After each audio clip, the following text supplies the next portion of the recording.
Hello student, आज मैं design of steel beam के सेकेंड पार्ट, ठीक है, यानी कि बीम मैं लिखती हूँ, बीम के सेकेंड पार्ट 2 में मैं हाई शियर का केस डिस्कस करूँगी। इससे पहले जो मैंने वीडियो बनाया है उसमें आप देखोगे कि मैंने लो शियर का केस बनाया था। अब सबसे पहले इसके न्यूमेरिकल्स लगाती हूँ, उसके बाद आपको पता चलेगा कि स्टेप्स में क्या डिफरेंस है। लैटरली सपोर्टेड का केस है, अभी तक मैंने थर्ड केस को डिस्कस नहीं किया है, तो चलिए हम बात करते क्वेश्चंस क्या कह रहा है।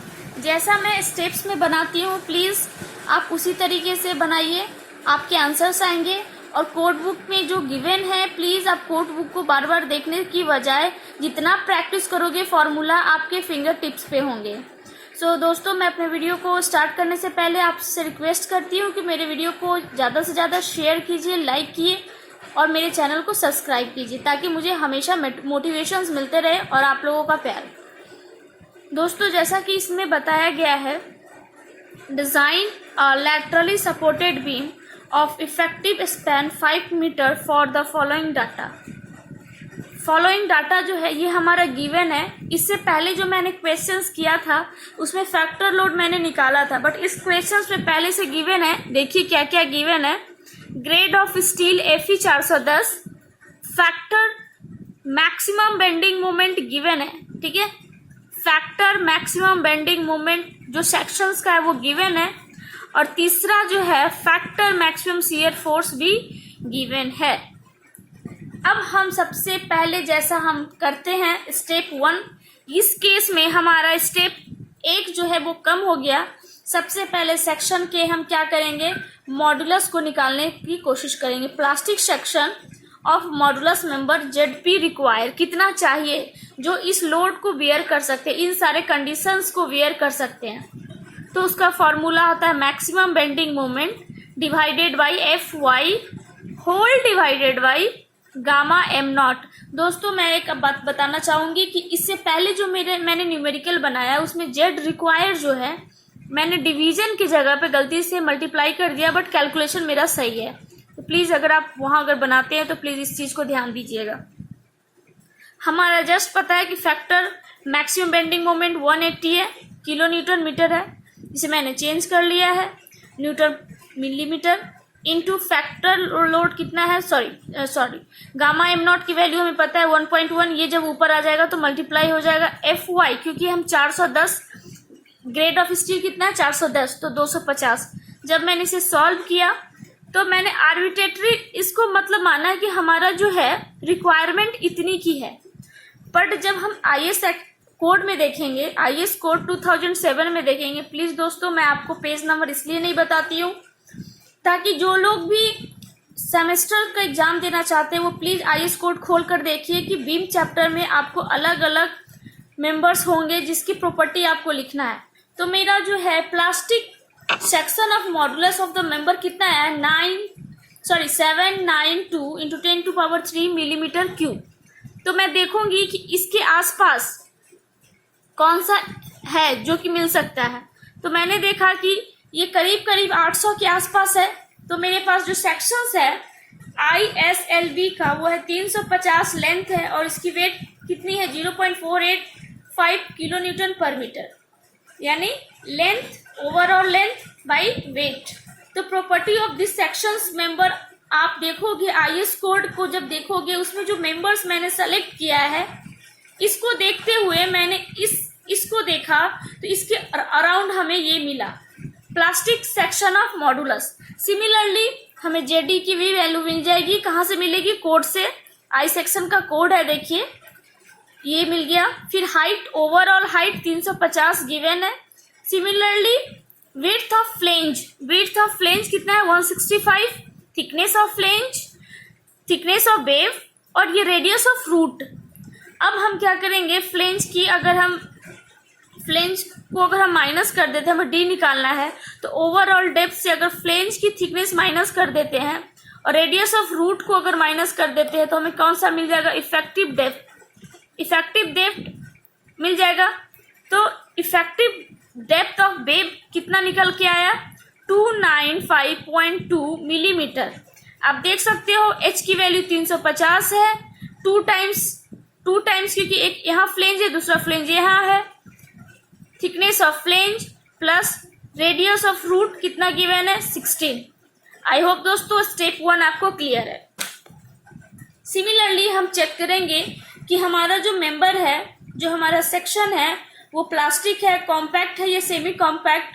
तो इसमें चेक करेंगे E is equal to √250 by FY। FY हमारा क्या है, 410 है। 410 होने के कारण हमारा FY कितना हो जाएगा, 250। देखिए मैंने किया तो E की वैल्यू 1 आई। अब मुझे चेक करना है कि हमारा मेंबर प्लास्टिक है, कॉम्पैक्ट है और सेमी कॉम्पैक्ट है। उसके लिए मैंने B/TF किया। तो B/TF की वैल्यू देखिए मैंने बनाया है 165, जो कि मैंने लिख रखा है, divided by 2। Thickness of flange 11.4। जब मैंने इसे कैलकुलेट किया तो 7.23 विच इज लेस देन 9.4। ये कंडीशन है कि अगर इससे कम हुआ वैल्यू तो हम प्लास्टिक सेक्शन कंसीडर करेंगे, और प्लास्टिक सेक्शन के लिए बीटा की वैल्यू 1 होती है। सिमिलरली D/TW मैंने जब कैलकुलेट किया, D ओवरऑल डेप्थ जो मैंने निकाल रखा है 295.2 डिवाइडेड बाई 7.4, ये 39.9 आया, which is also less than 84.0 E। देखिए दोनों ही कंडीशन सेटिस्फाइड है, इसलिए मैंने क्या किया, ये सेक्शन कौन सा है, प्लास्टिक, और बीटा की वैल्यू 1 है। अब दोस्तों जो सबसे इंपॉर्टेंट है, लो शियर है या हाई शियर, हमारा जो केस है वो डिस्कस करेंगे इसी के according. Check for low shear and high shear. Low shear और हाई शियर का कंडीशंस मैंने पहले भी बताया और अभी भी बता रही हूँ, प्लीज ध्यान दीजिएगा। Design of shear strength of section को VD बोलते हैं, ठीक है। तो VD की फॉर्मूला होती है FY divided by √3 into gamma not into D into TW। FY की वैल्यू हमें पता है 250 गिवन है क्वेश्चंस में, divided by √3 into 1.1 into 350 questions में गिवन है। सॉरी ये क्वेश्चंस में नहीं, ये I सेक्शन की प्रॉपर्टी ओवरऑल डेप्थ पता है। थिकनेस ऑफ फ्लेंज 7.5, इसे किलो न्यूटन में चेंज कर दिया है। जब मैंने कैलकुलेट किया 3398, जो कि VD की वैल्यू है, VD की वैल्यू है, डिजाइन हमें इतना के लिए करना है, और एक्चुअल में शियर फोर्स जो क्वेश्चंस में गिवन है V की वैल्यू वो कितना है, V की वैल्यू कितना गिवन है, 220। आप चाहो तो फिर से क्वेश्चंस पढ़ सकते हो। फैक्टर मैक्सिमम शियर फोर्स 220 है जो एक्चुअल है, और मैं डिजाइन कितने के लिए कर रही हूँ, मैं जो मेंबर है मैं उसको स्ट्रेंथ कितना देकर बना रही हूँ, उससे ज्यादा देकर बना रही हूँ। जो मेंबर की स्ट्रेंथ है वो 220 है, ध्यान दीजिए। और मैंने डिजाइन कितने के लिए किया है, 339.8 किलो न्यूटन, यानी कि देखो मैंने बहुत ही ज्यादा बनाया है। तो जो मेरा लो और हाई शियर का केस था, मैंने आपको बताया था कि जब VD की वैल्यू मुझे आ जाए तो VD की जो वैल्यू है उसे 0.6 से मल्टीप्लाई करेंगे तो इतना आएगा 203.9 किलो न्यूटन, 203.9 किलो न्यूटन, जो V की वैल्यू से 220 ये गिवन है। तो VD की वैल्यू क्या हो गई, कम हो गई। ये देखिए कम है, नहीं, ये देखिए V की जो वैल्यू है, यहाँ पे देखिए V की वैल्यू 220 है, जो कि ज्यादा है VD से। ये वाला केस 2 देखिए, V की वैल्यू मुझे पता है 220 है, और VD इंटू 0.6 को मल्टीप्लाई किया 203 आया। दैट मीन्स ये कंडीशन हमारा सेटिस्फाइड कर रहा है। तो हम किसको प्रीफर करेंगे, फॉर हाई शियर, ठीक है। क्लियर हुआ। अब हम आगे बढ़ते हैं। एक नोट्स प्लीज आप लिख लीजिए। जब यहीं से एक स्टेप्स बदलता है जो हमें बहुत इंपॉर्टेंट है, जब हम हाई शियर के लिए डिजाइन करेंगे, तो जो certain amount of bending moment के कारण हमारा रिडक्शन होता है, बेंडिंग मोमेंट में रिडक्शन होता है, जिसे मैंने नोट करके लिखा है, because of high shear certain amount of bending moment will reduce with some reduction factor। मतलब बेंडिंग मोमेंट में कुछ रिडक्शन होता है विथ सम रिडक्शन फैक्टर, मतलब समझ गए। अब हम स्टेप बहुत ही इंपॉर्टेंट है दोस्तों, अब हम ध्यान देंगे। अगर हमारा केस हाई शियर का नहीं होता तो जैसा हमने पहला केस बनाया था, plastic movement capacity of the whole section की फॉर्मूला हमें पता है, जो है जेड पी जेड, यानी कि प्लास्टिक मूवमेंट, ठीक है, plastic movement capacity of whole section into F Y divided by gamma M naught. अब देखिए, जैसा कि क्वेश्चंस के आई सेक्शन की प्रॉपर्टी में गिवन है 851.11 इंटू 10⁻3। ये मैं नहीं कह रही, ये प्रॉपर्टी से आया है। ये देखिए 851, यहाँ पे देखिए जेड पी जेड की वैल्यू है किस आई सेक्शन के लिए, आई एस एल बी 350 के लिए जेड पी जेड 851.11 इंटू 10⁻3 है, जो मैंने लिख लिया है। एफ वाई की value 250 into kilo newton metre पे चेंज करने के लिए मैंने ये कन्वर्शन किया है, -10⁻6 डिवाइडेड बाई 1.1। ये हमारा आ गया bending moment of whole section.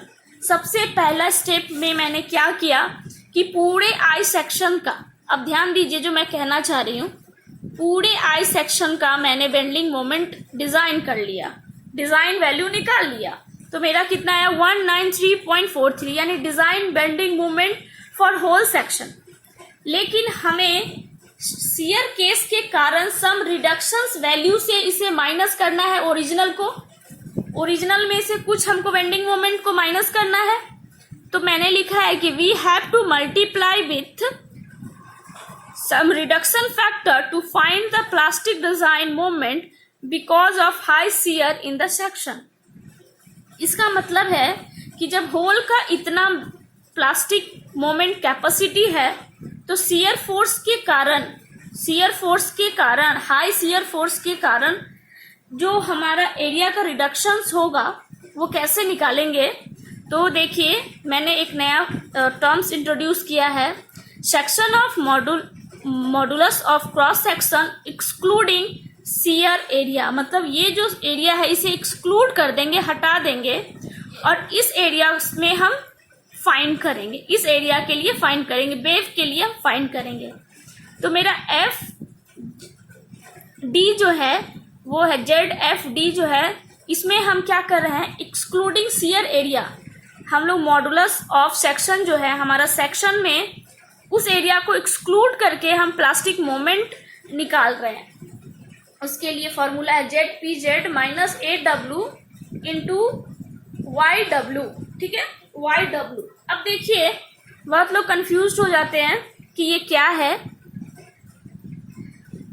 Section modulus of whole section area, ये हमें पता है जेड पी जेड है, जेड पी जेड है, पूरा सेक्शन का है। उसमें से हम क्या कर रहे हैं, section modulus of shear area, shear area को माइनस कर रहे हैं। हमको उसी के लिए जो एरिया में, जिस एरिया में हमें शियर फोर्स का इफेक्ट नहीं दिख रहा है उस एरिया को हम निकाल रहे हैं, ठीक है, हाई शियर का, तभी तो उसी के मॉडुलस हम निकाल रहे हैं ना। Section modulus of cross section excluding shear area. तो टोटल ओरिजिनल में से, ओरिजिनल सेक्शन मॉडुलस में से हम उस एरिया को एक्सक्लूड कर देंगे, उस एरिया को एक्सक्लूड कर देंगे। तो देखिए सबसे पहले हम बात करते हैं ओवरऑल डेप्थ। वेव की कितनी डेप्थ हो जाएगी, जो ओवरऑल डेप्थ है, और इसकी थिकनेस कितनी गिवन है, वेव की थिकनेस कितनी गिवन है 7.4, ठीक है। अब मुझे पता है कि वाई डब्ल्यू जो है न्यूट्रल एक्सिस है, ये आई सेक्शन है तो इसका न्यूट्रल एक्सिस क्या हो जाएगा, इसका हाफ, डी का हाफ। और देखोगे अगर आप लोग तो न्यूट्रल एक्सिस से सी जी यहाँ पे लाई करेगा, अगेन इस पे लाई करेगा इस पॉइंट से, तो इस पॉइंट का डिस्टेंस कितना हो जाएगा 175 का हाफ। यानी ओवरऑल मुझे इतना डिस्टेंस निकालने के लिए क्या चाहिए, अगर ये 350 है और यहाँ से यहाँ तक की डिस्टेंस 175 है तो यहाँ से यहाँ कितना हो जाएगा d/4। मैंने वही किया है, जेड पी जेड की वैल्यू मुझे पता है 851.11 इंटू 10⁻³ माइनस AW, मुझे पता चल जाएगा एरिया ऑफ वेव 350 इंटू 7.5। अब देखिए 87.5 मैंने कैसे निकाला, इसका भी हाफ, तो मुझे आ गया 87.5। जब मैंने इसे कैलकुलेट किया 624.485 इंटू 10⁻³ मिलीमीटर क्यूब। अब मुझे वो सेक्शन का मॉडुलस ऑफ प्लास्टिसिटी मिल गया, ठीक है, प्लास्टिक मोमेंट उस एरिया का मिल गया जिस एरिया में मेरा हाई शियर कंसीडर नहीं है। ये कहने का मतलब है ये जो हमारा FZD जो है वो एरिया का प्लास्टिक मोमेंट है जिस एरिया में हाई शियर मैंने कंसीडर नहीं किया है। तो आप देखोगे ध्यान दीजिएगा, यहाँ जो मैंने फॉर्मूला लिखा है बस यहाँ पे मैं इस वाले फॉर्मूले को डालूंगी, ये वाला वैल्यू को। तो यहाँ देखिए वंस अगेन ZPD यानी design plastic movement of area of cross section excluding shear area, यानी कि आप ऐसे बोल सकते हो plastic design moment of area of cross section excluding shear area.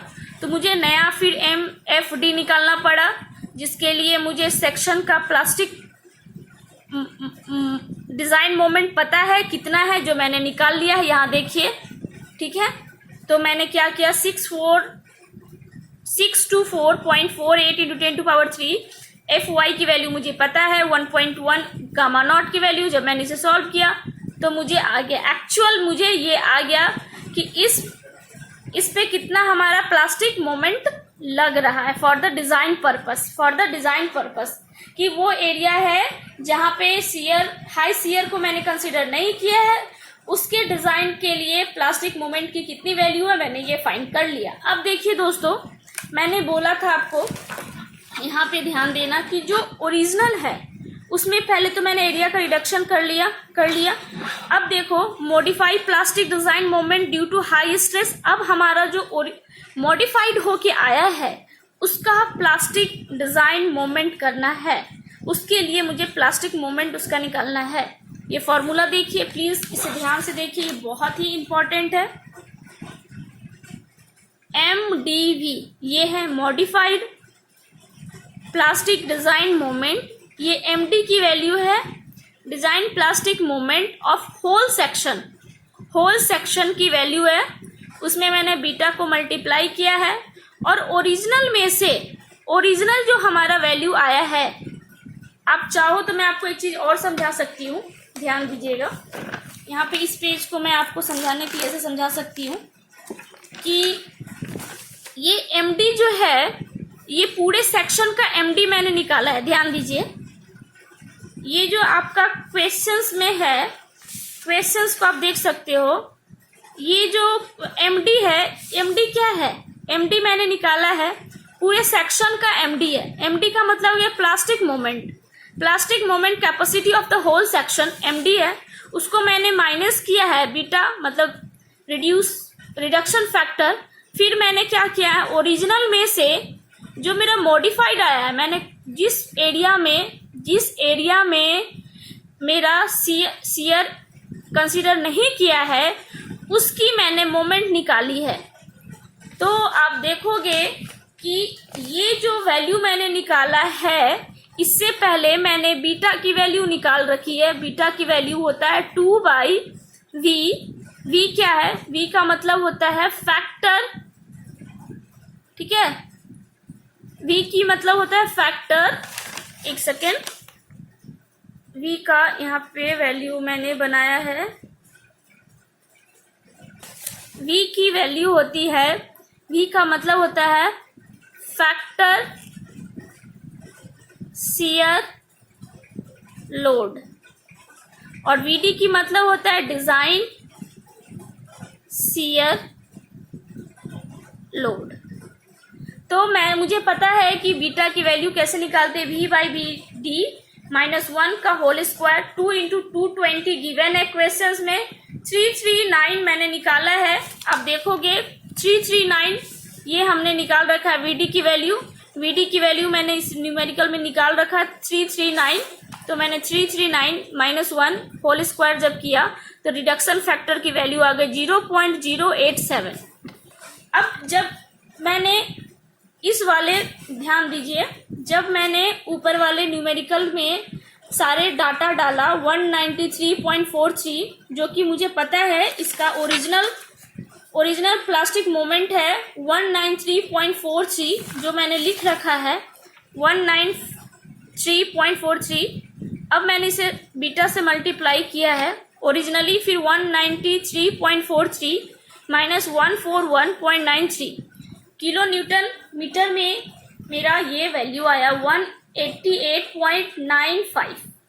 ये वैल्यू जो है वो कम होना चाहिए या बराबर होना चाहिए 1.2 ZE इलास्टिक, इसके लिए कहते हैं इलास्टिक ऑफ मोमेंट। Fy की वैल्यू मुझे पता है, Fy की वैल्यू 250 है divided by gamma m not. तो मुझे कितना मिल गया इसकी वैल्यू 205। अब देखो 205 ज्यादा है या 188। ऑब्वियसली ये 205 दैट मीन्स ये कंडीशन सेटिस्फाइड हो गई हमारी, यानी इसकी टोटल वैल्यू कितना आ गई यहाँ पे मैंने कैलकुलेट किया। आप देखोगे तो इसकी वैल्यू आ गई 188.95 which is less than equal to 205.6। That means हमारा सेक्शन क्या है, करेक्ट है डिजाइन करने के लिए। अब उसके बाद एक और चीज चेक कर लीजिएगा, ये मैं आपको एडवांस में बता रही हूँ कि जो हमारा मॉडिफाइड आया है उसकी वैल्यू हमेशा ज्यादा होनी चाहिए फैक्टर बेंडिंग मोमेंट से। फैक्टर बेंडिंग मोमेंट हमारा क्वेश्चंस में गिवन है। फैक्टर बेंडिंग मोमेंट कितना है 202। फैक्टर बेंडिंग मोमेंट कितना है 180, यानी कि इसकी वैल्यू कितनी है 180 विच इज लेस देन MDV। तो ये क्या है ऑल राइट, यानी कि MDV जो हम डिजाइन कर रहे हैं फाइनली जिस सेक्शन को हम डिजाइन किए हैं उसकी भी वैल्यू किससे ज्यादा आना चाहिए